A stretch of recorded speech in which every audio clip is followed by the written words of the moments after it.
Yeah, the accident more thing, yeah, the Bema Uchedi and Ponkwami Basia Dom say, and then so what they are doing. You're saying I share a fifufum, and I say I share a finance for from. Yeah, the 2021 Aqua Kuku, yeah, share 2022 I say. And the Yesra Uchedi and Ponkwami Basia Dom say, Obemaya Dom, Obemaya Huade, Obemaya Yansen in him, dear, yet me out to say or bre. Akwantuwe enye bete enti se minu mie no yete asende na atachere mada abodwe moja di emu efusane a ye de asede mo den ebe merade and the first edition of Ghana Seseng 2021 ebusuya midin the Rsm Doe Lawson Rsm na toda nkofo bi ti ase enti no 2022 we a ye kono eye nibre so ne yede ko yede 2021 ewie enti yede nibre na ye ko ye se kanu kra kire damfo ense damfo agro se ye kasa asem na ya na nipa nti ase but when to me antena ase so an kanu kra nkire wunua na ugya na nasabi wojimi a obekwa no wasan ba ba ade abaeden ade ababeto enti me se kanu kra kire damfo ense damfo agro Ghana Seseng the first edition fisa bra kopem se no 9 ebebo team ni nyina ya krado na enne no de ye de hyase ye hyase boko ye kono na ya pegem na ene dey me ameyire ne birthday ti no ye be kono boko enti ye be fa sa akwanya wei na me ameyire me jojo mincho me bibia meja pade ba ko a me wona asasi so oba pa shila na Frimpoma Lawson Baby will be a Yankupon Kosoa na winsha no nya okese. Izanze ye ba asase we so no mani nyina ba yo zo nkwa na ate mase. Na wo ye wadwen so no me ebetena. Enti baby will be a Yankupon hira na wo ma wapoden ahoden nyansa na timi farhame ene ye manyina. Enti meyere baby will be a Yankupon Kosoa na wo ma wahoden ene ye asemhia pa ene dey. Happy birthday to my wife. Not just announce him. Ebusuana nkomo aye ba bedie enie. Ghana ye was the fourth republic. Enti no ye ba ni kebi mami nkebi ya bo edwuma pa. 1992 abapem 2022 aye almost 30 years. Ana ye di kebi mami nkebi edi dwuma abapem ene. Enti na ye ba behwe say the fourth republic flight Lieutenant Jerry John Rawlings Yankupon fa the crane say ye shase be pemenne na ya ye kebi mami nkebi amemu be pemenne no ye bu nkompo ahwe yechi na ye hu se boayen yetimi asua bibi pa e de free mu ana enema ben na ayetochima ehu behia sa menu mienu ni mpanimfo ebedi omani ebedi akire na yetoto niam ye netimi akọ yenimu Yegina yenim said the 8th parliament. One more doso no independent candidate bakwa wono eden ententako bo MPP a one more enebu abano enche no na mo madoso ntama this parliament no are very unique. Fiti eda omo hyase eso in the speaker ena pinche hyase ana na no omo call recess and send bebre see ye. Ye ba be head the judiciary no. Ye be pa amanfo ebo musobo de bia se aban we ba ye akoye baby fa konkwa no mudi omani akere. How are we going to redeem the sanctity of our judiciary? Ye be san komo no na ye di parliament the medical culture say bibi akoye bibi e wo ho eno so akoye nsem bebre amanfo dodo na predict say parliament we e be kire Ghana yen kebi mami nkebi no nyina ye nyini wo mu any sinto a woman. And one a day dinana, and I said, before from you, I was a dear. Now, first, you heard the executive. One more, a man penia, catchia, eba, and then a swaffle. One was to me a crop on your mujume dear moo. Sin tobang, and a bare one, and who be here say, as for mine, and now my gun, no, ye bet to me, I had the jay, not baby, and Yamato Chimano, yet to me, as he sees honeyman in an etimia, amana then, aquinimu at the amayan. Can be a a man for dear the answer yes, and I echo far America for dear, echo far Britain for dear, and the yedin and nanum quamo faso, edibu ya mine, a cabomo iron the hybrid system, and ya baby and there. Young politics are yet Gina Sanyama way so a year or my Ghana, and ye behind a daching. Said the near my TA, 9 minu me no year yet say, na ye can one seminal. San ye pesa conwana. The air cost where a man yourself the son, a minu me and we ever say a conwana. And I was a year two and a month fruby. Some common and a neck. Okay, dear Ponquame Basia, the Maya Tuma, ye baby disa and common. Engineer himself, ye 1957 Constitution, ye 1960-69 Constitution, I am me new, and ye been 1979. Sa Constitution when you know as well as former more to guye and send ye baby the fourth Republican Constitution. I know ye 1992 no and ye dia bodjuma me no ka say ye kwa 30 years mu anesa and ye be say ye sa na montuo no e ko ne say san komo no and ye baby di and dey nti abusua obetimi at the WhatsApp message now for 054 5402 507 and repem your back in kind at your more sanso and I live our Facebook Homebase TV called Nakwa like page no na fe what do I do for and repem your back in kind at the amawa see them one thing come Mama Majibra mo here Homebase television and the first edition of Ghana saying na and also I got it na wada no ya coming na bom na enkrofo bi beso mo twentwen ya na mu so boa ensuo brobo yetim ba bia yetim enti enche ni mpedimfo betena se na edi san komo no Reverend Dr. Nanaya Usuprempe no ewo ha ye no ebedi nkomo se ye kana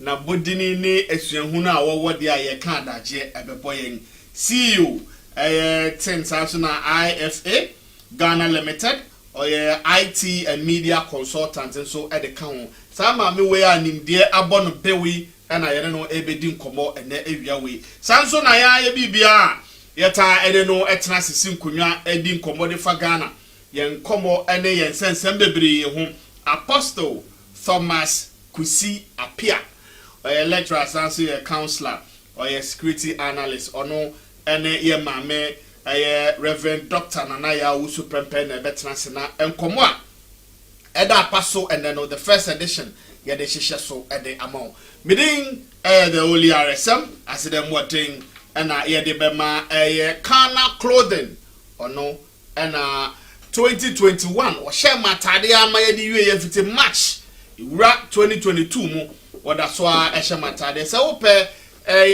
Kana clothing a Wamu ewo nima kwantimpono eswo omone His Excellency the President Nana Dankwa Akufo-Addo fienu na edi ehwenimu on the Ring Road Central kwantimpono eswo intimi sewada Kana clothing ena wamu shamatade ebibria nenso wamu ama me kama yede epem ede akọ yenimu baby alaji wo bia no yemao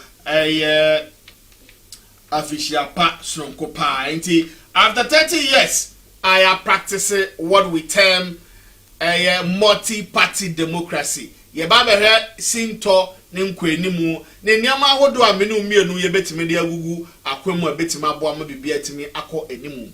Ye kabi ma menkabi babia abeduo no akwakoye atanie. Ena enkola champion for da pa wote a woyem ebehyew. Saa da batwa no no anye yen yesu ne ye ba no efrihi ene baaye eniama be ne nam so a akofa saa atenie no ede aba no ye hwe no wi na fe ye hwe minu mienu nso eniama wodo ebetimi de agu akwamu a ebetimi ede saa ne ye na enye ebibifo ya mamre ne amane no ye betimi ayi na kwa na fe ya bobra se ebibifo a ye de ya mamre ne ya mane ayi adwuma de nidie made nidie efa tanese no ye bedi sa nkomo no ene awia we abusua ye betwa ho na yaba embenifo no betra se na fe ya hwe se dia anyama esi eko fo agye nkyere no ebra na ye nyina ye mobo hu eni sa nkomo no na ye hwe se ne anyama ebesi akọ etwa ho ya besi a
Yasan emo akwaba biom ede wo ba Ghana sisentu medie so ene area we medikan am wanya ntie se ye ne yen penimfo mienu ena eba bedi enkomo no ne nyina eye Ghana yen kebi mamin kebia yetimi aboya homweden ama afia ya wuremu na je se be 30 years ni ɛna yɛba bɛhwɛ saa na montuo na yɛtuo no ɛne ɛmo akɔniaba ne ɛmo nkunim ɛmo akukuhwaseɛ ɛna ɛnɛ awia wei yɛba bɛhwɛ nti mpanifo atena se a yɛbɛma ɔmo nyinaa akwaba na fi yɛahyehyɛ bibia so na medical mama nya ne nteɛ sɛ first edition wei deɛ kama pae san sɛ ɛnɛ ɛyɛ me yere birthday nti yɛdi birthday na hyɛ mu a ɛnyɛ bɛtɛ abɔso akwaba Yenya. sɛ bibi abɔkɔ Everybody do RSM. o sɛ RSM no yɛ ka na maka de How you cry off? Reverend Doctor. Ya papa. Mpacho umpum ti say. Ni ready I am any. Yeah, the ready I say. You know the that di kan ye di sa come but as a maho ba ko mienu pen a wodi nkomo. Ti ya ko. I don't think I go. Now so it. Ya me adumu. No, yeah, we di birthday. I'm telling me na birthday nko me di chen.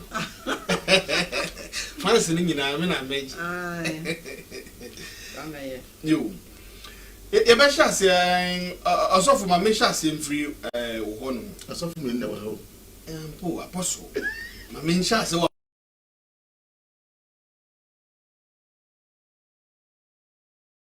bi say ye sure afiase a enyina enim say prophecy sensem na bedo so ba fi we ye derade asese anko ne sa.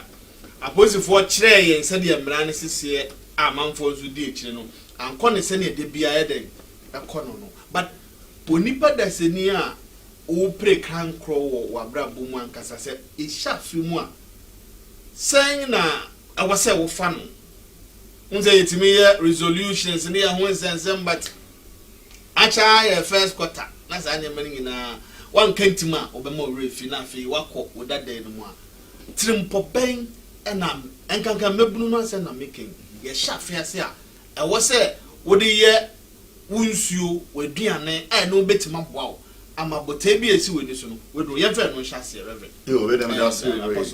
Na me fa konya so nchia Homebase ahwefo asabe mu ehwe yen.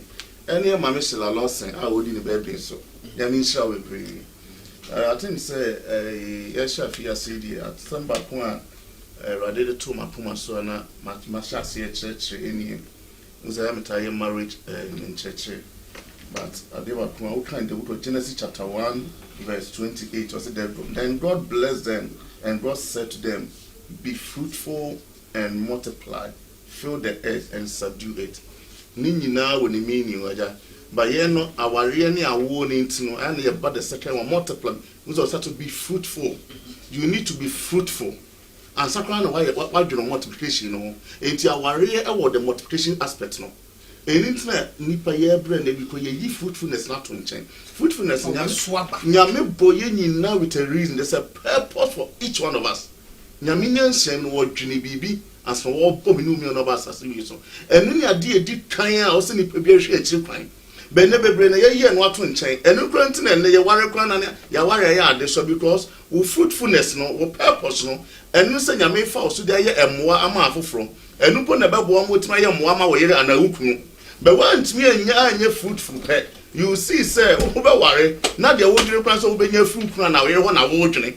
So that fruitfulness is saying, and they are the standard of your success. To see Rsm, we say, are you successful? Some of us quickly will be quick to say, oh, yeah, because we all don't compare with mates, we are not school, we don't compare with shame, but your success is not dependent on how, what me be a chain will be. Your success is dependent to the Amidu Basa say, yeah, any day what me.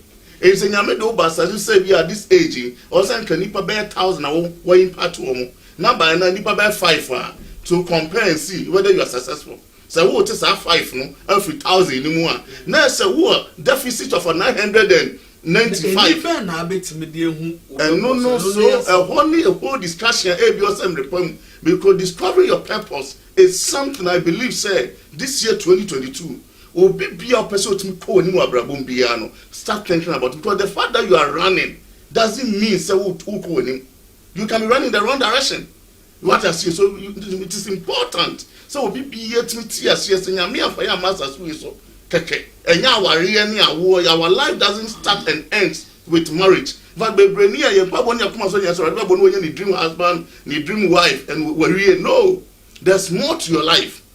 there is more to your life. And in Tenuni, as soon as you to my so a few masters here, you go to church, and people will be able to discover the purpose on earth. That fruitfulness aspect of our lives now, and the way you never buy a Muslim say it's not just about we multiplying, but it starts from being fruitful.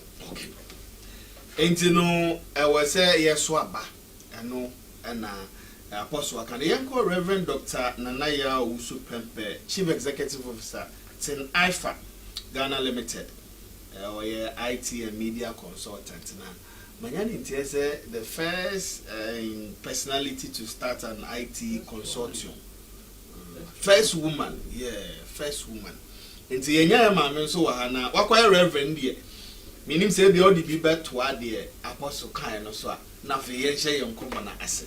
But me na say yekɔ fie na yekɔ gye ya home na so ni yenuanu mu edi nkomo na utumi hu ba bi adwene ne yeden ewo na sisi a social media be ye wiase enti no efutuo de apostle etu yen ni de enka ne ye mamenom ne nananom ne betena se etu yen the hard abrabo no se na titie no enye bio because social media ama bibia ya fofofo enti na me bisa sa asem se ye koye ni mafiwe mu no adwene no ye mfa ne se ma me ntio yo me da se Rsm now Rsm ya no explain actually metro pa ya na metro pa me da se ma me mfa anchia kase ma Homebase TV ahwefo all over the world and necessary no send your kind social media environment every fireplace is closed ya bedane social global villager esun so esua enti ye da radias se wan ya dom na and ye ka tiasefo ho ye bo odi an otimi gye so esan say why wa dom anya say bia osika bia wa na say ebusuan bia ofrim ana bia suku papa bia akoya e wedin na mum e ya dom na say so fosika no okotu Genesis wakotu ni ye na we invite and one can say be sorry and see me fa scriptures and so to aso na emom no I will take the opportunity to quote one just say implication Bible can say obi a won so aba no nyame twagu but ne oso aba no he prunes it o twetwa ho e ma ne nya kwan efu more enti na che say ewiase no se wo ba wiase na nyame ama wo ability ama wo tumi ama wo konya say obetumi aso aba na environment a wo find wo ho e wo mu no se wa ma wani ana hɔ a the pressures and the stresses are e was environment no e betena wo fa hodie na wo de so aba no so enti wan hwe ya waka se nyame refill na emom no nyame na ne refill na emom wo drew environment no wa allow ama environment na dictate pace a wo de beso aba no ese wo do bia ebi no eniye na ewo ho no na wo di so wan kasa wo di a nyame de ma wo no e hye wo no wan mana ma bonten na no na e chese wo say a Christopher yen mu bebre we believe in speaking in tongues yeah je kasafofro di na won ka kasafofro I no chese untimi nka won na wa ma ho kwan say me hye so me ma me ho kwan say me can be because me ndi ni ana say bia obi nkire me ana me ntiase ntimi nka bi basa wo ma ho kwan a na wo ma ho krokro ho kwan a sa tongues na nipa ka bebre no wo be ka bi enti willpower sanya wo betimi ehunu say sa environment mi ahum e bia ya ahum ya brochire yenso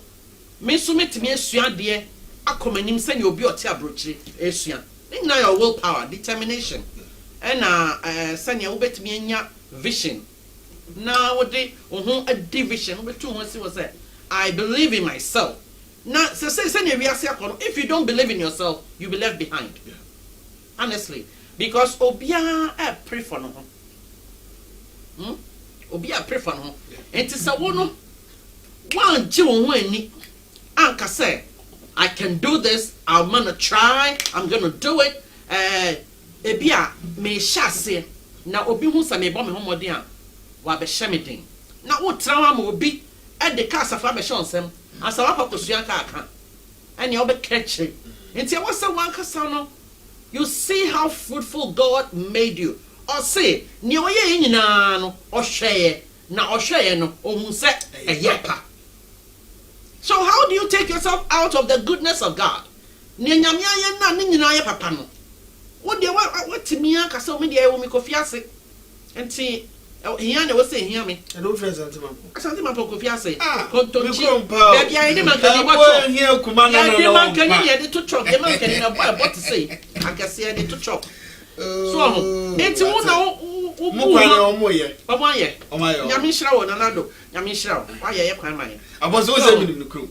My growers and some point in the crew. Aye. And see, me feel say, who cry. Nyame so ade odi ahye omu no ono so be boaw amane pie yesi ne ofuru duapa no ene epia no enti don't sit and fold your arms na and complain na and blame obi when you do 35 what so blame papa say wan fo anko school are you kidding me now we do 18 now we do 20 now we do 24 I shall say ro madros now no so bet me akotua school fees ubet me akọ adult education ubet me akọ workers college ubet me pay teacher bia me natural brofo now that so at the age of 30 32 34 you are still blaming you are blaming your parents someone for go school no come on you say most people believe in the blame game because it's convenient but so would take a full assessment of your life now would take full responsibility here. Who said, and you may be a touch about what it is partly because of you. To one casa fast away no two so bit my baby. Yes, if you say Yamin, you're the share apostle moon or the show mono, or the Gashabimu, Yamin him dear, or the to me, or the Bibia show BM. And see, who suppress so dear? Nami dear mamma who crying, yen no I de casa. I didn't even casa same bino. Because I no attitude awafa. Ato so because I mean so me me no na chance na make I can do it. Why not? I can do it. But me so be feel say niema nyame ayam adoma me suam me mu no. Me so bet be afa kwan bi so na me de aboa obi. Aha, enti when you acquire knowledge, you share knowledge. Not just say amani pa bebre so enya ho emfaso. Reverend Dr. Nanaya Usupempe ye beda sipi e futo we o de amayen oni apostle I feel we are shasi yentu sa anamo no esan se we no na se yentanya esan se yentane ye nananom ne papa no munni nkomo pressure wa abrabodum nti unya kakra na de ato okototwem na fi yekọ yenimu ye bedo masipi medical mamonya ne ntie se na ye the birthday edition of Ghana sisen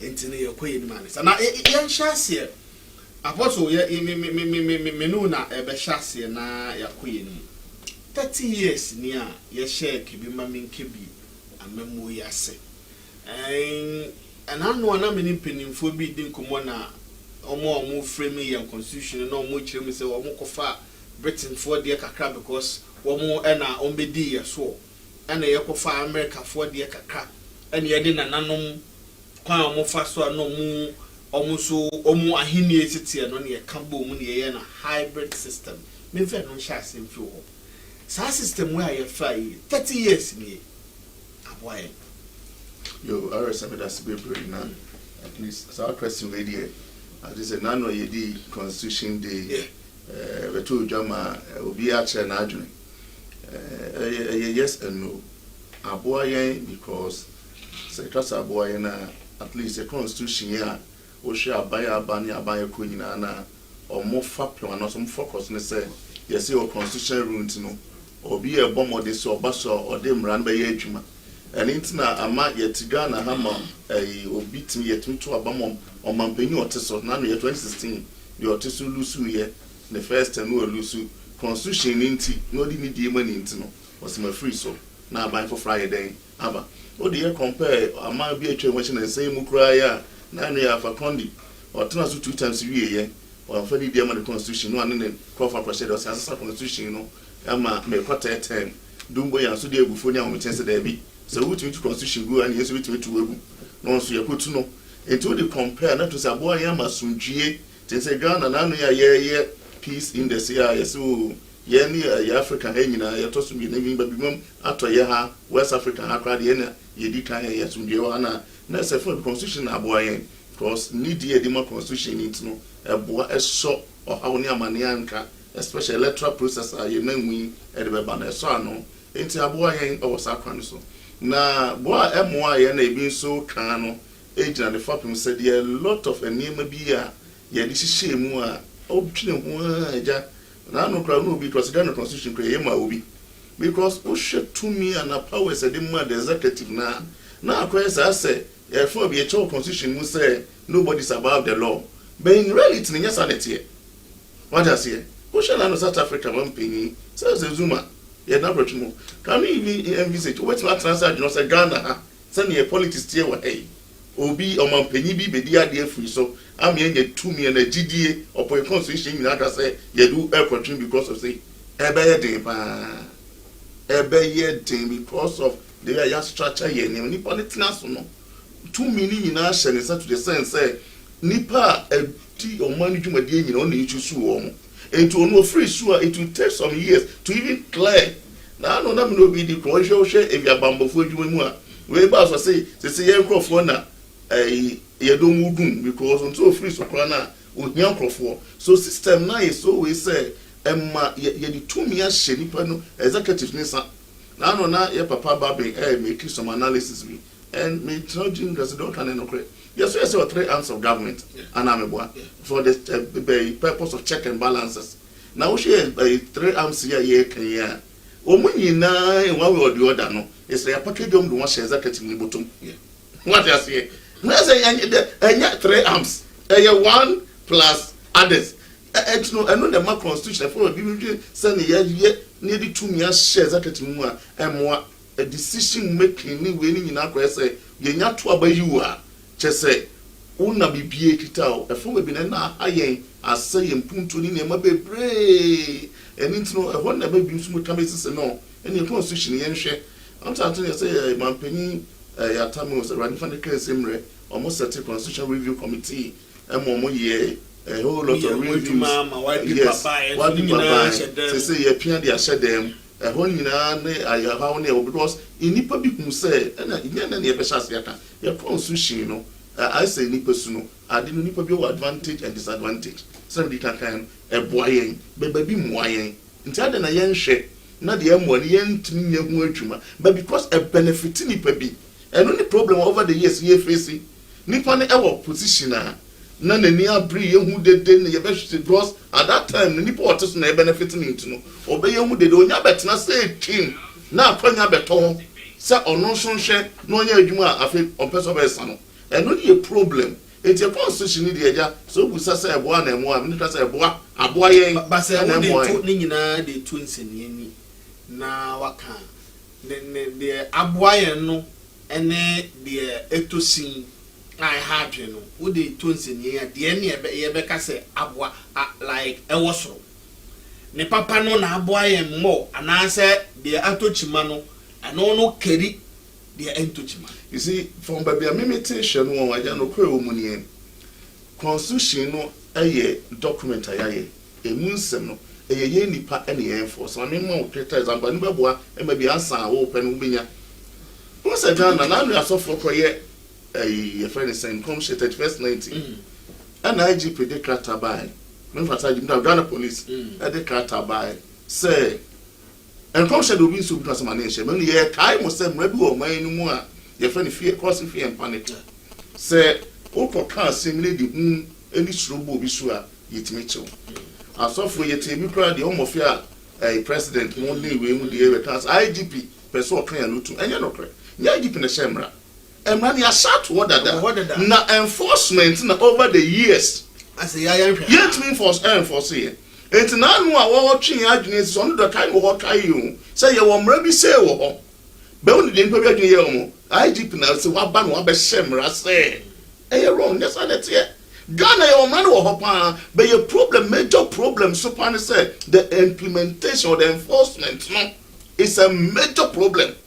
And it's not for me to be kind of a constitution na e di ewu bebre no because man dey we ahye but some ran no ntimi nya adwuma emfam emfaso o se ka wunya ne yeden emro na emra kro na sasadi tumi am obi ntino ono na take the advantage bebe bia nka oba implement e be ko atia no no enti ha no minu hu se ba bia adi abrokese say yentimi nya kuku implement ye no enti e ka dia go de meta se consider abo ayen higher than we the no sinto e wo ho no na the sinto no de ntemu aye du no en se nya kukuduro entimi implement ye no no ye e before ye su because I say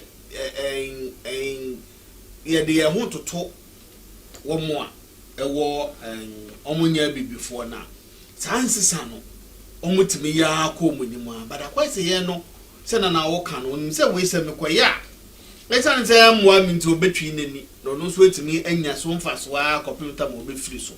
We free so there and no bones say a dear way and come why a year before so. And answer, see the can say change a net and no so come. A lot of factors and we will be your research way here Santa who analyzing you look at all the factors in a designing my neighbor. Now no me tie a papa coffee watch a block for year a friend saying police paying commander. Kumashante region. O make very important statement say, would the commander of Ghana have a beer adding pan? But we could do a Shanty region adding pan, the entire. Or most of can say your constitution hybrid, yes, a say a petty. Ye war your system and your practicing. Your mamre and a mamre no so some Buffeton and never be a ginaso.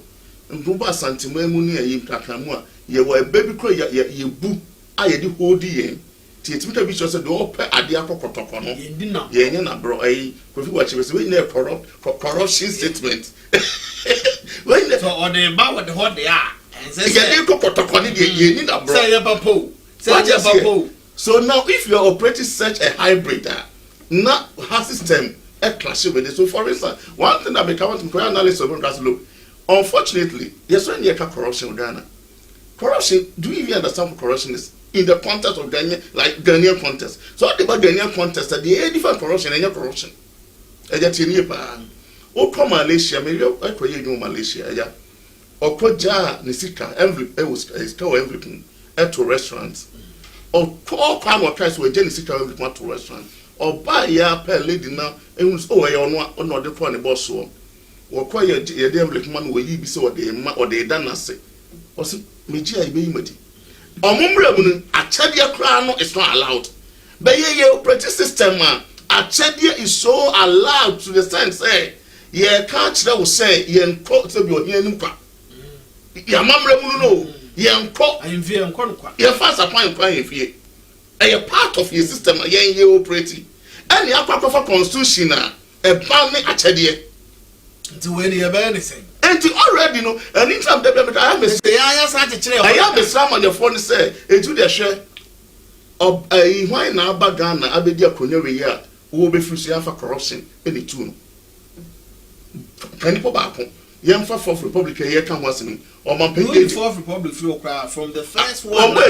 Already two million corruption here. Why? Because we've not even understood the whole corruption, because we can't define corruption at UK. And from the Ghana, dear so because of yes, now come put yourself in previous me bow and chain now boame now mamma fear me that was a crana now committee to say a part of your system as a mekai work no na ya besim we emphasis home base besim we na mokwa ye no wie na mo ba acha na otwe once na nanom working time come back offices bia do bia now you get start to us say amamre ye ntontwene eye system and problem aye fintre bem say on to see a betna say na ya analyze san niam we no de bi onya betna say twimu a ye de ade ba ko na betu ye better say pro meanwhile system no e just add ni tun matter what I say the system bring into a bribery but no say nature wade a system gitum and you say your gift tax no akyɛde a yɛbɛkyɛ enti deɛ ne meka bɛsi sɛnti yɛn customs no ɛna abdi abro wɔ nneɛma bi ho because a clash with some of these systems ɛna yɛnhyɛ dɛ enti no na meka bɛsi baabi nti profigu akyɛ kaso asɛ kan imagine sɛ wakye obi na memfa me na nanya example den na wotum frafro so me wo fa ase ne ye yɛmfa si wo de wankasɛ gya no ɔsɛ o me wo fa ase me wo fa ase o nti asam no mo hwɛ na mo ka ne yie yɛmfa si wo mo de ɛwɔ hɔ no mo nyɛ ɔka ne saa kɛkɛ fra na yɛmfa si wo ɛyɛ ɔbɛnyasafoɔ ebu ne bɛ ɛna sipi reverend doctor mamintie o asɛmbisa a mede ma apostle na mɛsɛn pia me ni baabi a wobɛfa no ɛde efiri yɛn constitution na yɛde to nsɛnniɛ so ahwɛ because mmeranteɛ bi asɔre ɛna freeze the country let's change our constitution ne ɛho nsɛm bebree ɛna yɛpɛ sɛ yɛhwɛ sɛ aboa yɛn 30 years nie anaasɛ sɛnea reverend ne ka no conversation bi wɔ hɔ a ɛwɔ sɛ yɛde ani akɔdi akyire ne yɛtoto nneɛma yi mamintie o maame yo me dan say first of all no only me ya adwen say Ghana is a sovereign state ye gye ye fa ahodie na ye mu bi kra ye nyanwo yen ye nananom bi e na omo de omo moja ene omo eho bo afode e ma yen se ne be ya yen fa ye moja enkoye ne sesei nti sesei no omo agye ama yen nti enka enye ne kwan so say we be sandi mo janso akoso akontoka what you say I just say say na we say ye de odo ne ntiase edi nkomo na kro bia oni constitution no na just say enu bi na ye kan say obi a no abetra so 30 years abetra so 40 years constitution is like a manual a manual a ye de amakro no wo ju fa hodie no say ye free British for ase ne ba ye what you say na British no omo ni written constitution what you say yeah Ghana your written documented constitution constitution na kire etwitwa amanum amanbonu man say your legislative your judiciary your executive omo na omo man authority ma citizen aye wo ne me no ye hu ye right ye fa hu di aye nya no send ye baya obi ntimi ntiatia ye fa ahodie no ni nyina o constitution no nti eye manual a e kan de send ye oman buo no e be koso ye wo bibia friend separation of powers e wo law I just say wo a wo ya legislate wo under legislature no wo ule ya udim ni o judiciary no ni le udim and executive arm no so wo ni le udim nti separation of powers be mu a I ensure say wono on crossover emma meye ne memeye na won shut me down say wona wo tumi so enti wona wo ye say wona ye judge wona ye say untimi emma me nya ne wasame ye na wo abuse office wo abuse powers I dey action say because positions no be bre no citizens no ene ye toma wo there are some positions that by appointment but mostly no citizenry na amount to me exactly appointed yes and to wish constitution 1992 constitution I don't know say the current constitution I did bu on mine there have been several constitutions but time bia no ya amendment na say ye review na ye new one to one na che say old one no agoto the baby ye the new one no na ye de ye adwuma into wish constitution ma obetimi akọ article 93 wo hwe section 2 hona eno ho no emma mandate parliament ayafa no a omo wanda legislature no tumi a ye dia show mo nsa a emma omo ntimi crossover na say wo kaya presidum problem yi ba yi yindum na say before em say banks ya omo ye distress ba ko ni problem ba ye omo de call court no na parliament sorry tina ho say etiam so ti ase say yentimi Bank of Ghana entimi emma me ye ne wo ye no Bank of Ghana no person che say mimi dibile mu wo de ne say wo ye mra the duty of parliament is to bring the laws out what you say but wo hwe mu so article 93 now 93 there shall be a parliament of Ghana which shall consist of no less than the composition of parliament and qualifications and eligibility and no quite better mandate idea parliament in I just said what to mean call beyond the mandate. We are saying I just said who boom raso. And to be on the layer of dim. Oh, but say I said, yeah, my way come in your way because way I say near not just say I'm no a sit nitisia say. So I say, and a citizen means to me sorry. And for 2 uncle baby and to 2 no. As I say our license. No, a boom brasso. Because a crony a team, a dim rang a team. And I'm running so your law keepers. And our more for so long. It says police and our citizen, we have citizens arrest. So our citizen who will be here BB.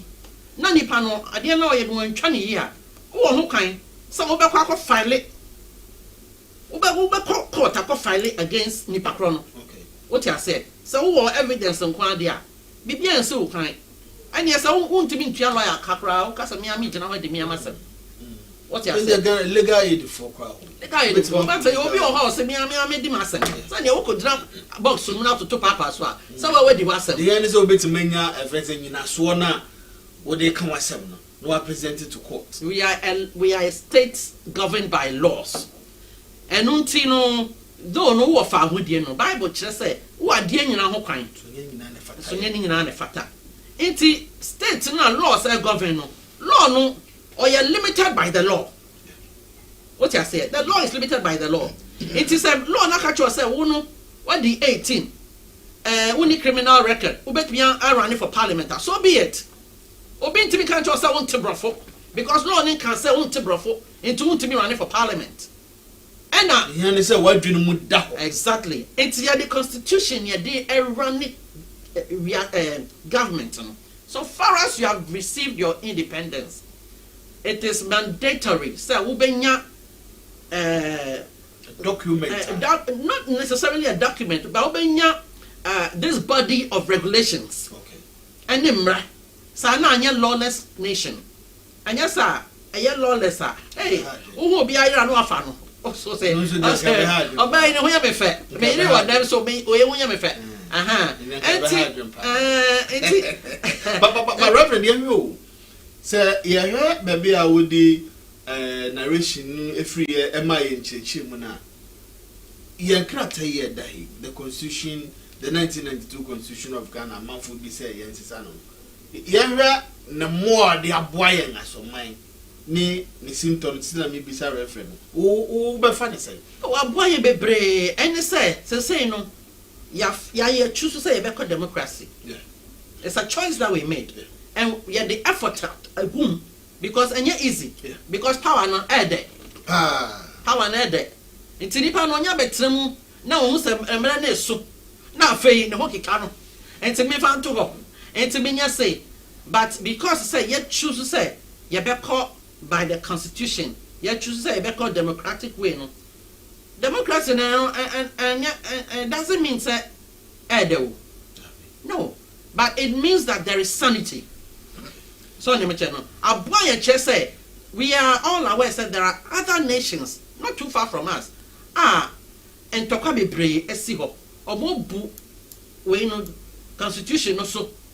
Emma obi a ye ne ope enti na obeda obe sorry no obi agada say mali for ya enra ananu mpenimfo be share Ghana ya exactly nanu Ghana feature here ankrofo bi sorry say omo ti omo kro the water region omo ti omo kro and so omo you if you said there's something called constitution our constitution no e kwan was how fast so e kro ben bi na beti within Ghana you be friend saying. And even though they may have their own grounds to stand, because me feel say omuni grounds to be uncommon. Exactly. Obekwa law, obekwa court. And I say one will be your constitution now. The Supreme Court is there to interpret the law for you. And tell you what they are court to be example. The court system is too nice. When you understand the court system, then you say yeah, human. You will level so beyond the name. To me, sorry, now for case be sure now the Supreme Court. What I say, Enti sa wo bia wo de petition bi akoma bia circuit court to be announced high court na ye di na wo fi say ye si di no ye bu wo fa ho die so. Yes, of course, we be akwa appeal court. What you say? O kona wo fi say di na fatawo. Go to the Supreme Court. Why not? Oh, so can go to but you cannot go and waste the court's time. And no, you bet me a final. Nti wo say wo say baby a wo kono. Wo kura ne e fata. I bet me ama wo de akọ baby a wo kono. Because in penifo no mo ho no, they deserve the respect. Omo atare na show mo no, nim ka omo bo ho. Atare na show mo no. Na mo de akotena court ne wig na emu hyehyehye no. What timi go we so be a time ho. And before you do that, I was say who say wo onyina so bi, but say constitution na magana, bra. Nka me no kente ha. Nka yente ha kra, especially being a woman. Constitution na boyen and mano sanye be ya. Be me bien timi enfa asem we dey be apostle. Be me bien timi enfa ne to me. Ye peda ho friend. Aya, o de ma me ka kakra because obi anka mama no just me na me ka. Anti constitution na boyen nyina nkola nyina omo de wom. Enyi obi an si che. But ye da CP say wa kire be be de amwa no abren. But mama me say o can the separation of powers. And akotwe asem bi e de aba. And they wo boss so about back when high moment interview abra pano eba no ne ade na ye bisa say parliament we 8th parliament ebinim say hang parliament ebinim to disagree but the man is an independent candidate be a professor be do business with the NPP by majority ni ehun sensem so the separation of powers no constitution no emayen kwan say obi endi ni lem say na ye mame e ka no sadly no parliament for mu di omudiem so mu di omudiem a ade ne wanti a akọ ede aba no mame nti first mame we am kwa so entina judiciary no so ho no nti wo ya parliament now person wo be do lema judiciary no be kai wo say hey o fom be bia wo no o fom. So the separation of powers, no, to me, my judiciary, no, it to me. But are we seeing it? Is it happening? Oh yes. Are we feeling it? Are you real? Are we seeing the executive? So the judiciary, the legislature, are we seeing it? Is the ordinary Ghanaian saying that? As I said, yeah. But say, just say. Omo young baby jina TV so aka say me yes say there is a whole lot of paper trail going back and forth obi perceive because we have freedom of speech ni freedom of obi tibi ko jina baby no ke kan your pe any ade but uko kan now fuma I hope now be who say there is power in the land but man really be tell me because there is a saying I can say the majority, no, they always have their way. The minority will have their say. It's not true. And looking at the way Parliament operates now, at the business of the executive, the leader of government business, who is the majority leader, honorable chairman, and not the bar. Whether the minority, say yo, and no, the majority will have their way. And some people are of the view say that separation of powers now it does not come to play in this matter because the executive will bulldoze their way through with the majority. Because of our tradition and our cultures, you know that bills are passed behind the scenes. Bills are not passed. What I said, because 70% me mau akwenya na vote to my bill bia me MPP we NDC and now we CPP and now some the bill be back. Now me percent me convince the other parties in the parliament. I was me me homework. Now me lobby. Me homework. I have to lobby behind the scenes. Now me ma oti because what the law na say a. Wo be feel say bia me de ba be ye bibie tia wo party no kra ana me de ba be kire me to me bia na bibi. But me be ma oti ase say samra ya ye de be e be boa nkrasefo obi oti krase e krase a o yam makodidi makoda o ton no de didi. What I say, I know be out here, Crasibia, I dream no bo, no, I turn when you dream, no, dear, did me convince so say mrana me de ba no ma dwen sakrofo ni nyina ho ma dwen ba fan ho ntimi sori ho ma dwen ni friend ni ho ma dwen oba tan a onu kwa na hwe ni ma dwen obi a ho na me timi convince so say RSM me pacho emre ya ye de ba parliament aba beto so abai me pese me kire wo mu sa ye dru sa ye to aba na wate ase na watimi ato na yakoye nim. Until there's a whole lot of lobbying now. What's up course behind the scenes? And you say be a me koto per se. What you say? But me chill because I mean chill man no man tia say. Who be general parliament when I won't vote to man man. I mean e be na ye two say say you levy ye issue see. I know na go try say na me better because you know say parliament and consensus building cost one are there because they are there for us. Exactly. Until the end yes so say be boy no.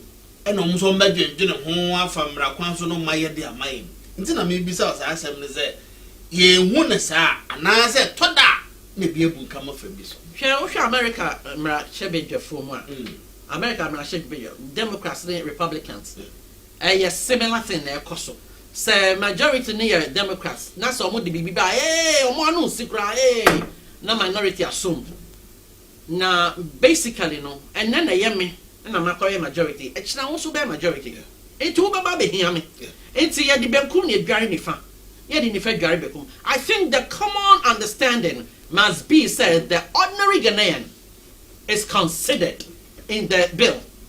Enti se ma consider ordinary Ghanaian no onunti na ye yesa ye de samra ne ba e wo so ma me kwan na ye de ba it's not for my selfish gain. Samra na me de ba na se ye me de be hwe me ma me ne me nua no na me de ahwe me kuru me de ahwe me nana no enu nti e na me de ba wo ho kwan se wo betiem se sa amra we de me ma ne ma ba mra na me de ba no dwen ho wo da no adwen ho se nana ya so de mra bi ba na sa amra no e be boa me maame e be boa me nana e be boa okurani bia o Ghana e be boa wo bibiara nti ene se ya adepa me wu na me kokora me nana no benya ho fa so wo dwen sam de no ho a Ubetra parliament when you cast a to aba ubeto medasipi abusia we Ghana saying 05454025507 and a WhatsApp number no we do wadin chire betima for oko Facebook so aye live Homebase TV Ghana obetimi like page no na your comment and your opinions no the ba emre pamu no dey be kinkan at the amount abaso you see, Rsm the issue of parliament in the who's a Michelle separation of powers. I can make us a because I'm not the obeshe, but the implementation of a problem. Should we go ahead? You are sitting clearly search for check and balances purpose into your executive, legislature, and judiciary. You really any executive powers. So ministers are be choose no. Be choose about 50% of parliament. Only the eye. You be parliament at April. Because now the ministers now you omu parliament no MP so mudumadi ya be choose about 50 18 and now the two so the minister 100 and something next about 50 every free parliament deputies every free parliament. Now don't forget we are living in an environment that's about situation. What I say aside the fact say we live in a country and here I'm aware some talk and say we are more your friend saying you can't afford Tom Polka party a child of you're no partisan. And here one aspect. Now what's about the choose to need paying in our and over the years, I think as I deal with wrong. It's now Busania be a position and wrong. The entire Parliament one say bet me after Mukurum, na you bet me to this out to buy you will need paddle do anyway. It's over the years, now won't say most of the government in power no, or more people into excess. It's any microphone could be in the parliament, clans to the can form program and we. This parliament, no, na abe exposing a lot of loopholes over the years. Now we are not e-levy. So answer number question. We be say parliament no be here. Sa we na expose sa any man. Yen parliamentarians. The legislature na nkasa no omu huye omu tunwa na mbe because oya de AC na ebinum for say na yesete dada na nete Inti na saa de no. You see, just before I inauguration, best president in New I was on a set. Emma, some of us near come share analysis in a year, and yes, send a caution to a special majority leader. And I'm not surprised some people are today calling for his head because we are used to that practice. Says now, kind of minority will have their say, majority will have their way because we have the numbers. And there's a case, and you must say, also for you, DNA and TSS, know how to go about it. No, it's not evident. Say, the air cost union, yeah, make us know what can be. Parliament is built on consensus. These are the ideals. But in reality, that's what so not can happen. Can you levy into and so I don't care what they will give a one thing. So the whole ideals, near cost is no bonitino because the style now all used to know colonial days. Those days are 167 against we. I don't know where the crown and yet we Ghana to say, yet we flying for 4 every or more I leave any of my country just because we need the numbers. We need the numbers. And so Kabaye at the cry of parliament, say we inquire from Ponenua, near America, Mamma Church, mucho opposition, so we will be our conscience. Say a higher once. Okophobi near fat chatted and some other told us no cry. Yet chatter plane. And the people are putting him a bit free, just to have a number. No crowns because me can't and say, hey. What share and this time even paying for a form, must say, yeah, Speaker of Parliament, and that's a no Speaker of Parliament, on one move from a party. And they are choose first deputy and second deputy, or when they say one said based on former MP, so we're going to know it's a film party. Anytime Speaker, any hobia, now the first or second back on much shorter. On paper, you are majority, but in reality, you are not majority. And then the man I know, yeah, Papa, Joe is cut now. So on one account, no say, me speaker, me twaba, but to form quorum, and you me MP. And that's why MP. Oh, say, not me, this is separation of powers. And I now can say, we, the current parliament, I suppose, you say, and I maybe say, and you know, a analysis here, and now can our crata so in reality, a crata so in reality, and you move your camp once several is a look. Mumian Shessa name away because a Banisana and that's a wood cheap parliament no about the share executive bottom because who knows who Jaha, me no mechato.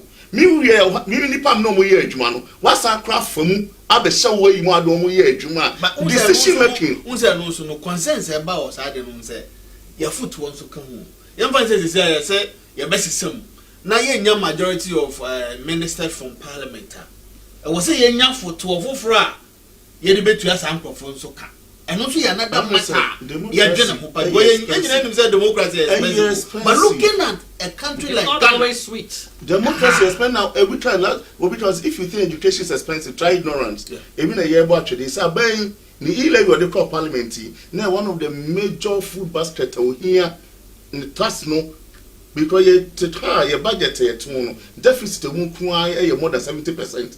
It's in Ghana, you see, here 100 million. A muta 10 million penny year to generating 70 million. A baby, a year sharing consight in comfortable brain. Not 30% no mukrano, ye levy at a sea woman, and watch a deal for a moon year. And to who trust over bought who come home by him. I'm not going to across a chain. We know. So, but democracy is important. So, they buy, only the budget and buy.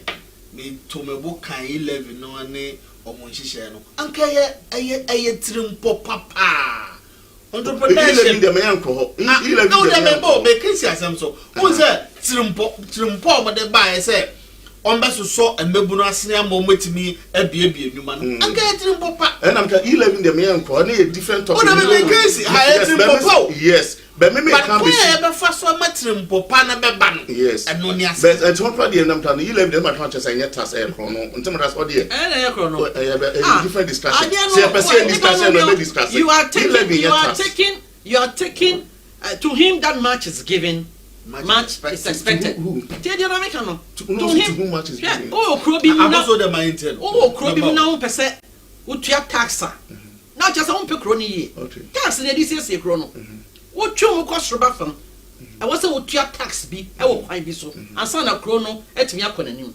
Now, 11, yet me, yes, spokesman, may my dream American. That's it. May me dream, no. The sense I make it to me, they say, and you cut your coat according to your size.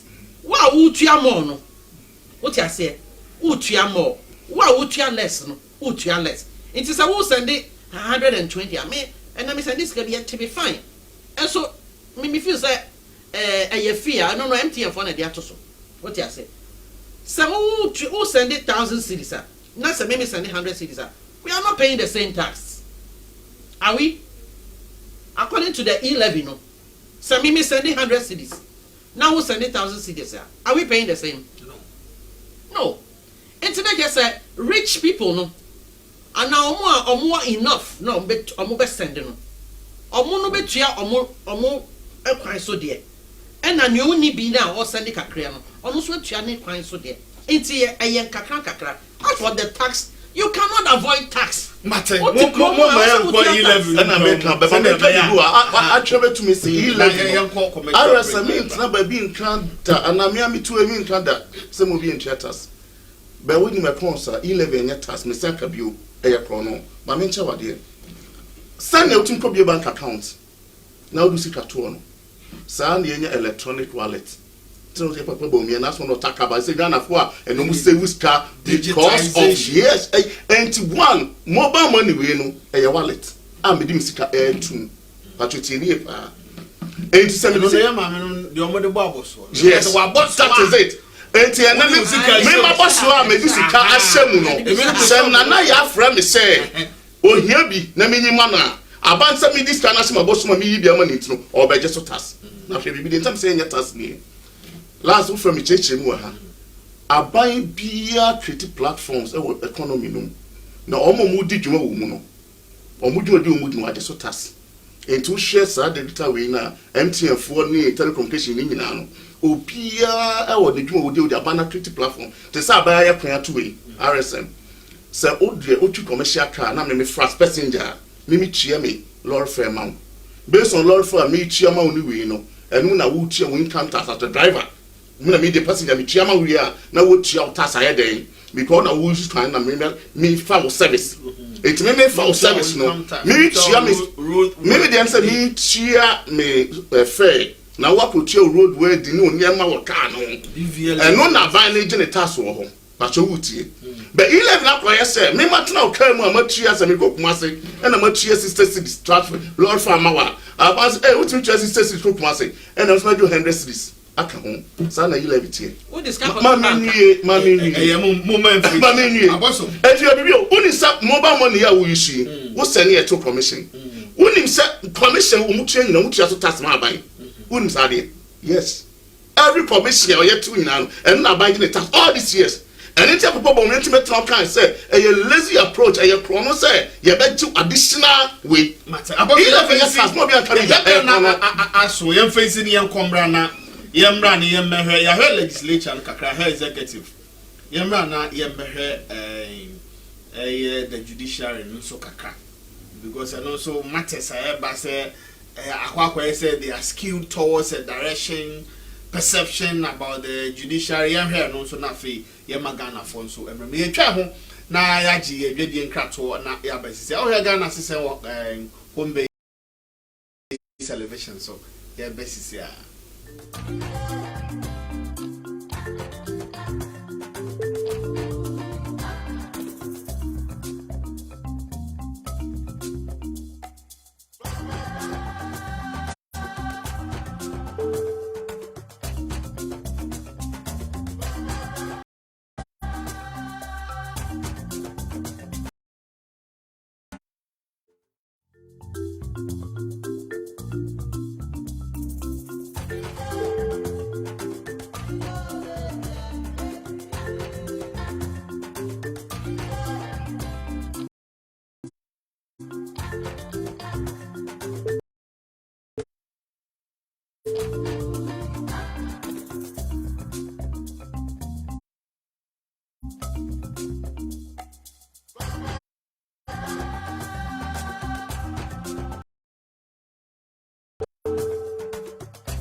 Ebusia ya sign emo akwa babium made oba Ghana sisen dwumadi so Homebase television. So eguso a ensema hodo a ebetimi aboa ma yempuntuo etimi ejina brane na konenim na ma Reverend Doctor Kusi-Appiah omo kwan a yeye etimi akoso aye omo mufi benim omo empuntuo omo pe no mo nsaka edwira ne events we dey wakese ni azante mampombote mu nyina mpuntu omo pe honorable Thomas Appiah Kubi friend Apikus municipal chief executive betima yempuntu ndwuma wo ho na me no mienu yate ni amase san komono na ne area we ye di ne ye the 1992 constitution by 30 years ni ne ye hwe se etimi aboa na emfa na boa emfa na ankoye na ye di sa enkomono ye nyina nim se na ye prevent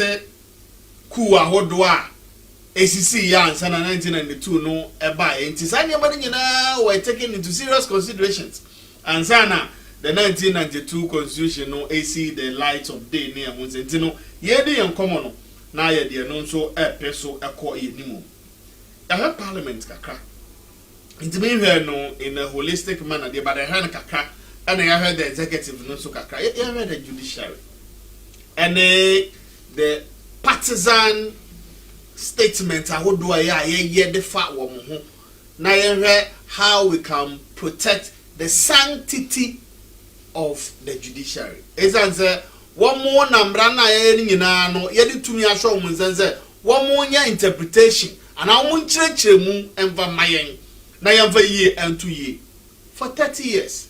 One muzo mudwumedie ne ye hwe ne nese ekwo ne sen uhu ne sen amanyosem na yedi wure mu ede abare ho no nso no ehun nso anso no nso ene sen.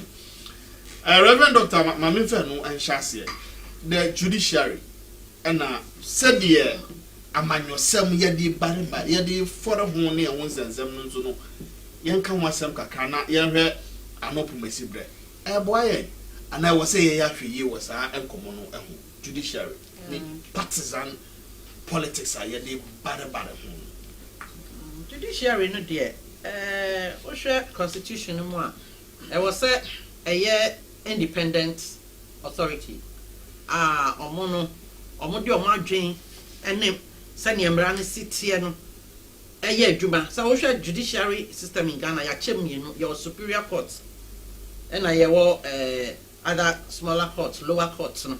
And the superior courts no involves the Supreme Court, the High Court, the Appeal Court, and there be a big tribunals be.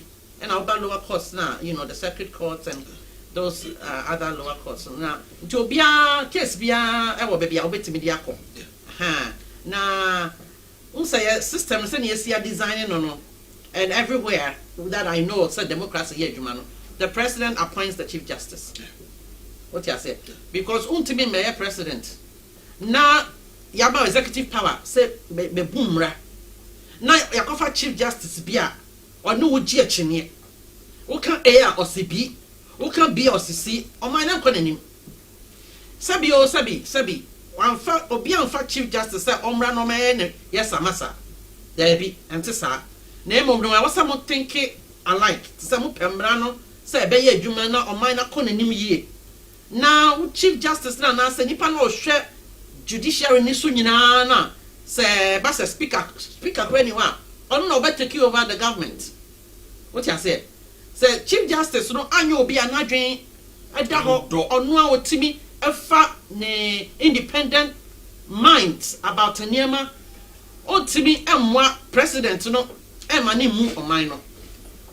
Enti so obi ka say bia president bia kwa appointed Chief Justice bia wode no ha kofa politics ma Chief Justice ben on only political right also to me say ya wuti a political party we ni jebo no ono so our judiciary no ma oya high court judge oya supreme court judge even though supreme court judge also you appointed by the government by the president.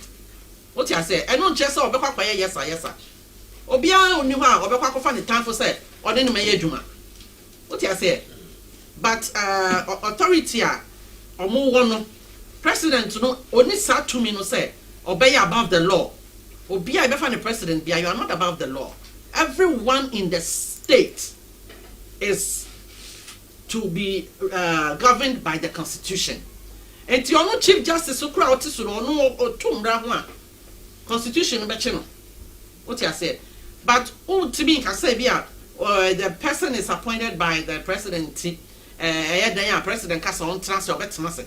O kasa on sorry obey psychopath. Sansem kan na me pese ye hwe kan san se akwakoye yen anamuntu ahodo ayeye na omaimu a ya na ede nidie ani tumi ayede ama eye sankrofo no ya na toto na se ye koye nim no anamono ye ntumi sen ase bibie ni a ye pipini bibie ni a ye nisini enti no se ogina mra no so kra na de etu sa na namona esanse we ni bia ode hwe ni ntino unhu ni ye. You cannot have a perfect world. You cannot have a perfect administration. You cannot have a perfect government. Ayadanya obi ebe touch ma wo baby. So and I make us a son your wood to our no den right to sell but me join the political party no. Sana obia or your judiciary or your legislature or your executive or no so to me. So no so didn't know join the party be beer. Send a beer be jana be kasa kase or no to me in wedi. What I say into beer or the soft spot party beer or what soft spot man. Say beer or pel more ideals no. Ene omo manifesto no ene ma omo chechire mu ni ade no e bia ope enso eno nche se obetu be gina bonte aka se o me chief justice me manage NDC ho what you say na manage CPP ho you cannot do that who boom rado because you have to be there was a yeah fi e was all neutral and na che say ultimate take sides or non political Madam party there is nothing like neutrality. Oh, and yes, and no crap. Because I said now, can I soft hat? You must. Okay, so you must appear neutral. Okay. You must appear neutral. Now the brown on soye chuma. I say, oh, kusa good team. That's it. What's in the channel? But you can never expect a chief justice will not have any likeness for any political party. You must be dreaming. Yeah. You must be dreaming. What you say? And I make us say, be a president, be a president to be a appointed. Say Shraj say. It's a very powerful institution. What you say? Yoko is a very powerful institution. It is our president NASA who appointed these security agencies are. How to make us all go for bia unimno. Ana ebia untimi entrusting untimi njinidi because okofa obia unim na ojinidi ebeka so akofa nyanua. This is nepotism. Akofa na downfall. No akofa na downfall. Who could time for say, definitely not. You must go with someone that you know, you can trust, you can vouch for the person. Reverend, Ubi Oha, when you unia, when you are downful, or male, or be better. We need this offense and rapport. Yeah, but the name the yes, I agree. Yeah, so why not? But it doesn't have to be. The fact to say, of course, you know, we are very careful about nepotism. We are very careful about bringing family and friends into government. And what? So, anybody are qualified. Now, our testimony, our record.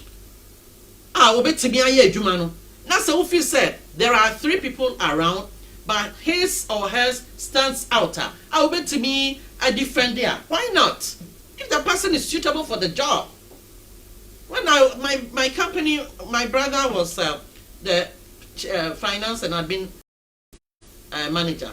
My friend Ogajan said, qualification no extra. I took him to Gimpa and sponsored him to increase his knowledge and get the right certification. Newspaper, I fired him. Newspaper. Now I because you are my brother? No, I don't work like that. But I gave him the opportunity because I felt sad. Those days, you know, but no, it doesn't work like that. So if anyone is wrong, the person must be fired. Reverend Dr.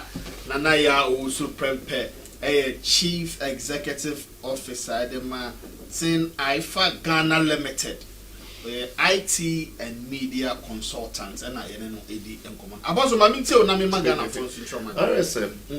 You see, no cray woman, Mefa Prince from more judiciary Nabaso. At least I will share on my Ghana, you're one of the best judicial system, at least. And you're perfect, and you're 100%. Enviable. But at least it. Omu creative system be. NASA system no, unfortunately no, the judiciary and the security no. That's what I'm talking about. So omu abaimua they support it. Yeah. Omu nyefri abaimua they have to crucify. What I say that hypocrisy because this is it. Who say I say wo kwa top what na boss read mu Rsm abo boss na ya bro enimguase bro but who very much. Ujina udin me bro sabro na it also 4 rounds near ring na ne nemu oni nemu na se 12 rounds amoko na esu a then who recruit say the way winning no Ten year ban, when you see a bone. 10 year banner, ye can say, well, you show us no. Then why did that open very much? Sandy, a man of phone, that's the system of more pretty. A two say 2008, Nayan and Nado by obey Lusuria, 2012 for Uncle Ye. Now, your papa said the late actors, oh, what if you check out the Mabania ye? Also, got you when you said 2012 for Rieno, and your fault. It was a good judiciary go. Your call ye now more chin or more chin or more chin or more chin near Shas near attack here to Duba near attack. We created the impression on we NDC, part of the system. My analysis long time.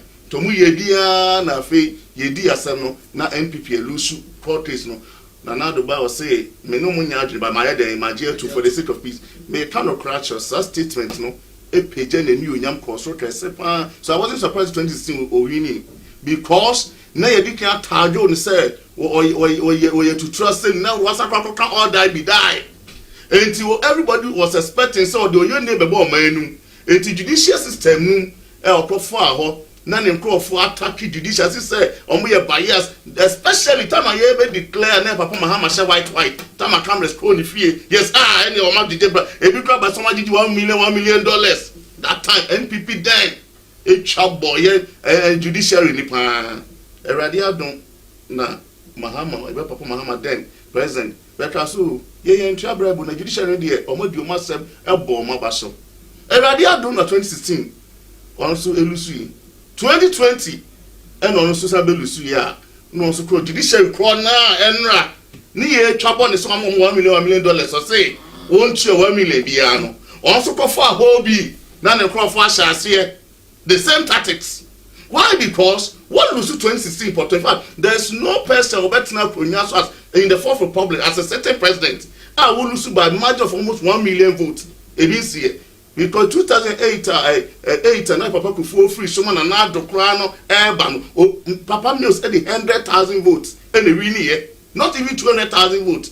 In fact, the first round or more now do did just 21,000 votes. That number say, and we had 21,000 police stations. It don't be clear one ballot each up to police station here to another coin. Just 100,000 votes. And Papa Mills had the power. Meanwhile, you have a certain president olusu almost 1 million way. And already to review, Nipa nan common Papa Mahama Yejuma for the first time. Ejina Abamba bi munyi na be contesting 2020 election. We are contesting because send J Papa GH can maybe a Papa Pufo se banche dia ko just wa yanton. Yes, am from ko just. And to more idea say me soma koi e be ye dey say mesin aba. So I need to also redeem my image say my lusu. No so dey call court. Court no be dey say force man ko ye. Colonel Sendia Koso, what you say, and all the court. Also, the same tactics, judiciary. So, about the Sana, now they are creating an image in the minds of their supporters. Say, judiciary, no, to show you judiciary, and who defend the woman, or more cross be trouble. And America, so that tactics, no, it's near the future of Ghana politics, no. There be America, and Red will say to show my phone and catch on say, that strategy, we are, you did Kunko, was ye. Yay! Now my Papa Mahama bet you Charlotte say, none before say, hey, Oberium, and this boy can say, a lot of commission to me in the album. Shall we view? Now we are not to obey Charlotte, the Nessa Baye, one more different Charlotte, and I say, on to me in the album, almost hey, the Nessa baby. What kind of hypocrisy is this? So now you this sharing now, unfortunately, Nipa between so or more corrupt, no may come out to the end politicians, no tactics. And I created that unnecessary image out there. I can tell you, we are one of the finest judicial systems in this country. What I see, we are one of the finest. So when judges say, "Jumani, Juma moyo mai mua," but politicians don't end up or created that unnecessary system. And you couldn't say, "It's applicable to me in security." In 2012. Then another tell order be there because only the deal order police money or battery and they only different police. Means you say boot for boot. 2008, yeah, Papa Musa tell Kenya beba Ghana on basu 2008. No, defend it. May they become in your Kenya meka. I'm on the phone in your say hypocrisy. No, why? Won't papa on your dinty. Now who say will be the ever make kind. Side that Tadia Washano and the tear dear morning in India when Yano. Sebio, what qualifies the president? And to say you will post our penty. Now so body penny was our man was that we go to maybe Abaso, you better see P. You never said Ghana for so dear man, no, a betuma, but the emphasis them more thing. Yemvama kana clothing, say, or mumaying, a atade, and I said, they be omu clothing and kama. Kana clothing for a war, Ring Road Central Quantum Pono, a sword, omo, and Nima Divisional Police headquarters, and the traffic lights, no. I say and chanwo pair and on your mobile screen so bet me and your telephone numbers now on your wedding come omo eye de mama and remember you now kwada obi bia ka ho the honest of from now on your wedding come na kana clothing bibia ya kama afei baby a man who ya fe pa na me ba be che no ko city gold e wo mokola mo kese na se pe city gold e ba no asum ka de omode to omonsa de ya me fe pa ne de omode to omonano ni nyina obenya bi ho no I am telling you and I birthday Jimmy ko pe ba ko na me de komano de to 9 aha nti me sra wa akọ city gold obenya jewelry papa say gold and silver ni nyina wonsa ebeke bi afa omo cosmetic section nso wo ho no ema anyama omudi esiesu omu ni nyina aduhwam ni nyina obenye bi eba ne ntoma kente ni nyina wonsa ebeke bi nti ane omu akudi nkomo ena afa nso no omu wo city wig mesra wada wig ni de esise noa na mane dodo na edidi dwuma because entise enka na esise na adaje ne poso nti wo ye ya no atamba ko na de ahye na wo ko entise verse me ma me besuma me kofi koto activator brem na ye de ye ni tirimu na mfifire pram no ni nyina to atwa activator ne ho ahwa bia ni obi eye wig na ne ye to no wasite we ukọ ho a bibia be kama ade amount omo mokola eye mo no ase pe city gold city wig city cosmetics city jewelry ni nyina ukọ ho a obo se niama ekọ kama o madama ane de Ghana susan dwumedie no eba wakwamu yentie de Ghana for so ewoka ene nti obetima friend was 0501484671 0501484671 yenye Ghana for adwenkyere kakra ansana ye de dwumedie no aba na wiye ene wiye ye Reverend Dr. Nanaya Usupempe na edi enkomo kontonchi dishie pa boy hie kuma nana na ye no edi enkomo Chief Executive Officer tin Ifa Ghana Limited na obeboa ye ma enyina ye enkomo no eko enimu sanso na ya de enyina Apostle Thomas Kusi-Appiah no so lecturer or sanso ye counselor obeboa ye ba the security so a obo adwuma pa. Hello, good afternoon. Good afternoon, Papa. Nyame adaruma o ye ho ye pa. Nana Kwame Safuni, Taslama, President, the fireman and the radio, Captain Start, Captain Start, and the Ghana Union movement. Open your one and can know that you go down in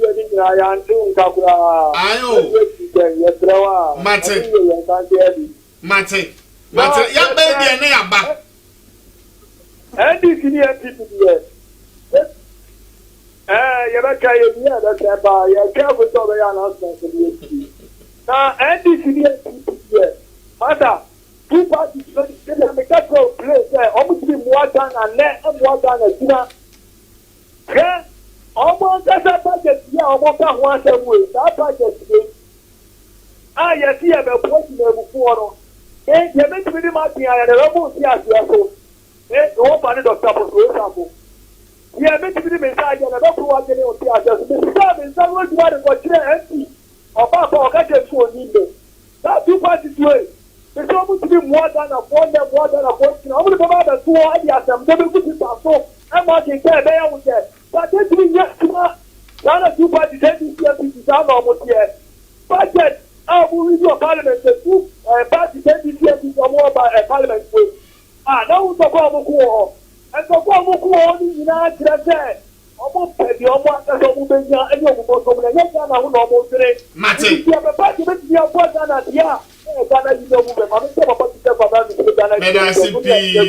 Nana Kwame Safo, Rsm I feel Chemu Yanena, ya hye afi we so ase so no ye ne na hyase nti nana Kwame Safo baby a wo bia se Safo bi o mra na ye kantanka won ha ti nana Kwame Safo kantanka baby a wo bia ye da CP 0501484671 ye hwe Ghana ya manyosem edachi na ye di hu komo and area when to betimi aba homa no so good afternoon. Thank you. What am I how? Hello, good afternoon.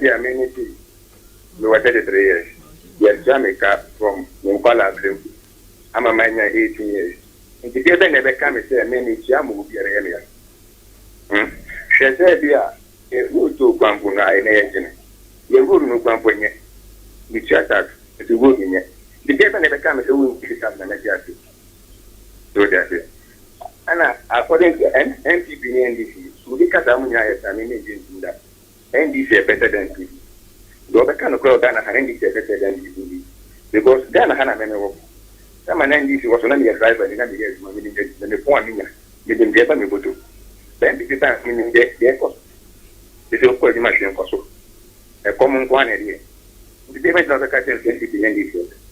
You never pick up for the day. Get any more to do up in the Ghana for a 12 man, and there is more Paco syndrome as you more, as we will put upon your dominion. But it's to about Papa actually for and Fano.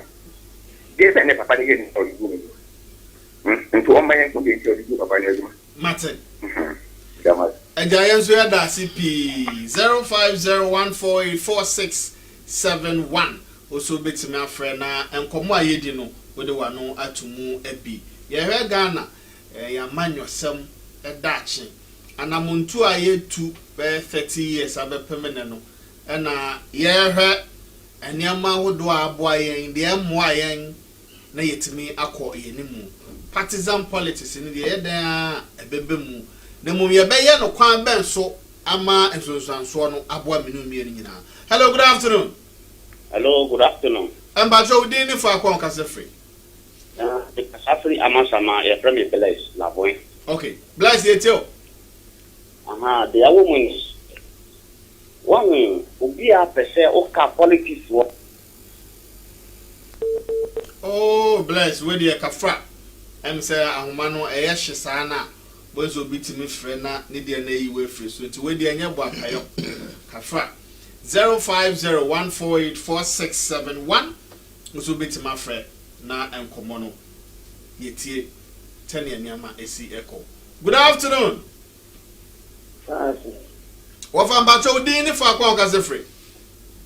Because I very good jump. Because I free, madam. Kuvia Tampo Yanko. Lydia. Kakana cancer. Cassa. It's the English that one. The Vida. Something that on my Ghana. Usha secondary school swam. This is my moi. Deny any challenge. Second, Appiah, what me at the bush shall be big. I dare not a father of this. Now, I am anyone back in a cattle said, then mouth is him. Chatted was a mower. You will be a woman. Said the anger in was there upon my one. Nemo Yansha Mahama get a crowd of Jesus. You will race, you will set in the you will airport, you will wait. Kakana Mahama. What do you there? But you have a way of it. That will need one piece, and the battery to 3 faces. Just can you have it? In fact, I didn't go to my Bible. I can't see anything about as of Mesomeda CP so so friend now with the watch by yeah 0501484671 yamfa by 3 more calls na fi yamboni nyina mua na yamfansi esanse adaje enipo so 0501484671 uso betima friend na nkomo a yedia fiti no mienu bepem sabre no yaje won so wade nkire na fi yetimi akọ yenimu. Hello, good afternoon. Oba Pambacho wudi ni fa kwa nkasa free.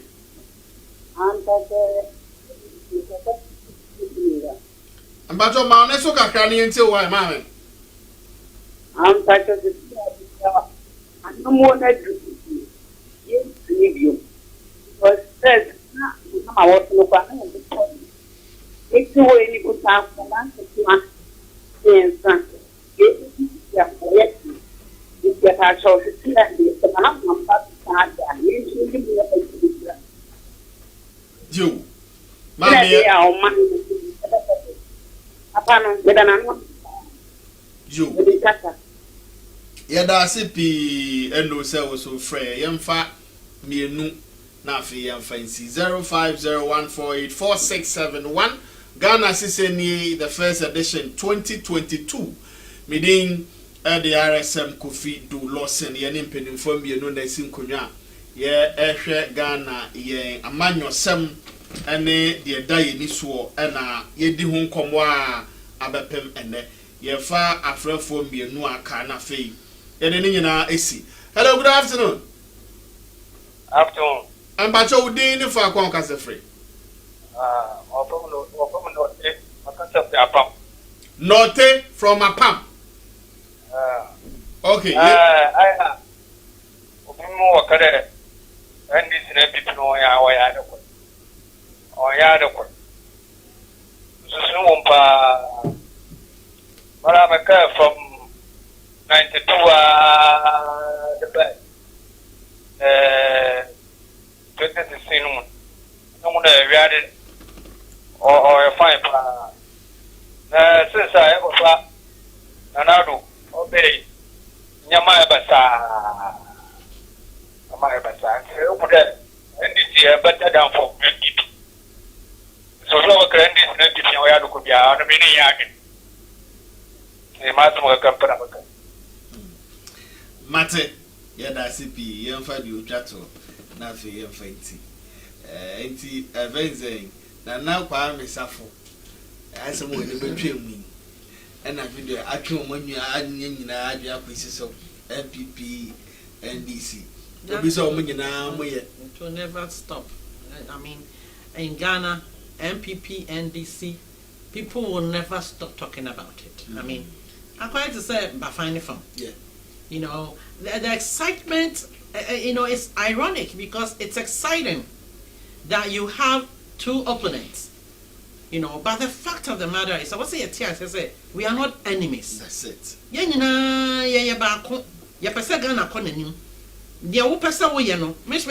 The same thing. And so, different from a crime person. Yes, so there are so many ways of killing the cat. That's it. But the eventual result is that the cat will be killed. Mama from the last caller. Hello, good afternoon. Good afternoon. What from Bacho Dini for a Casa Free? Good afternoon. And Bacho Dini, Baby Casa Free. Your friend John Oketeki, Mr. Frilla. Okay. Obaye Gallo. Mr. Friend Mensa. Okay. Mr. I am a user. And I'm about to what it. It's a better be a what go. Come on, come on, la tell us to the question. Coco, you have to start. Nakamia, Ekumo Trefe. And she question. Can you quite a name walking that? Like tell us to the after market, the driver for 2 years. After the 2 years, at least. Many people they can vote and have another power. It's when I can make by 10 on about 50 pounds to say Ghana. It's when I can make many people near bank here. I'm a many, I'm a hack the power. She will lack a waka if I want to know. The candidate for here, Sapeno, for me, I told you, make a stand with Kotokumi. It's a parliament, I'm a shit. I'm a jail kind of guy. He said, if I can't vote it, a cabana and rap with Yoshika, rap at Papemo. We are not Papemo, everybody, it's not a barrier, and 2 days and a half. The great Pashka, I'm a consumer. It's here, if you just say, come on, John Burkina Faso, come on, the Canadian say, so good. I'm a junior Canadian free. Okay. What when you say, I'm a Wabanda Shiani walk a war.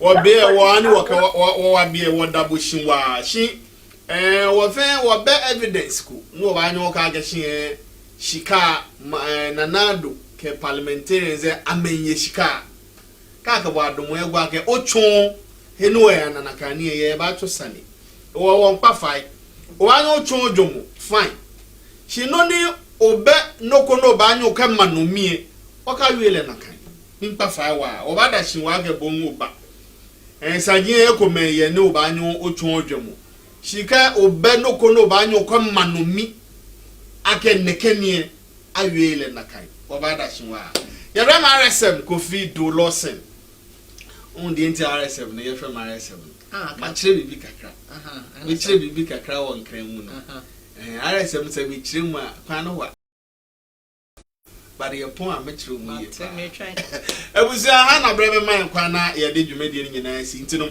meje obia anu di sema twato na fei ya sori enkunua eso ye say a man na ye di kantino reverend Bacho, your last word na fei yem fancy yo a man di kan de a convenient statement do be bia na mo yere fi ye ma utumi se kwagina ha na wakofie na wakoda na watwen results na bibia nko jojo because oman empedifo de moja gu from dada enya afa ne wose yasande moja bi ebe gu from na me de me oba tanti menim say ma no ye kasa kire ye ma na ene ye kunum a omo betie yen ti me sre ma tan ne say omo fa omo ho si ho na omo ne omo ma especially mrantie no ene omo kunum enkasa na ye fa abotre ene odo ye fa emu oman ye da CP Abazo RSM yes also I tell you say my future seminar never ma amanyofo no say we share for public here 4 tickets and we na their winning power over the years from 92 ba ticket here for unemployment campaign, fuel campaign, corruption campaign and insecurity and their campaign through and baby page galon mutimi chia see intimi chia na papa must have a team I will reduce fuel prices drastically or we na I beat you say fuel politics na beat you so I card na say marketing e trend the Ghana with the fuel station near tune opposition to me kasa to beat you so I card na she and now insecurity and somebody can boss that e beat him order every day na beat Kenya ba Ghana e say beat you na no so marketing and na unemployment crowd dey come on watch so be as we be boy mama buru adwuma na emma and so yatitim and a corruption so the obia apemo so no question this say no unfortunately must the nyabi the money and support it which we don't know where the back and opposition with the alternative ideas the nibi and a buy no so what so to me for any alternative maybe a papa actually the way so we are all pretending to rule and this pretending I also pretending to be a citizen. The problem is we love the parties more than the country. We are supporting them regardless of whether it's any and because of that and then support e-levy and then was here my Medasi Apostle Thomas Kusi-Appiah Medasi after I said more the directive show no and area where Nicholas Sawyer and a production phoning in Obudai wo Evans wo Akofa Peace Pogo Zil Omanyana wo Benjamin Kofi Tennyson and so studio no Obo Juma Pai Bedo Masipi camera phoning in Ayadamasi the producer show no Franklin Cardwell or no and a producer for Ghana saying ye bedo no so ACP Ave anaya me yere birthday to me sense subio Unya udia na udi diagro. My fan walk up. I'm telling you. It's Mrs. Sheila na oba Lawson. Baby will be a Yankupon Koso nshiraw. Na oma wa botra ubetime dia tena me ho. Sanse me ho ahomete. Nso wenya me ho abotre sa ntino. Onyankopon Koso anu nshiraw no mo wodo. Sina na ye ma me ka no. Bibia tu yemfo. Na yenya akoma pa. Na yenya odo. Yemfanye adwuma no nyame ya adom akira yebesen hia yakra mu nyina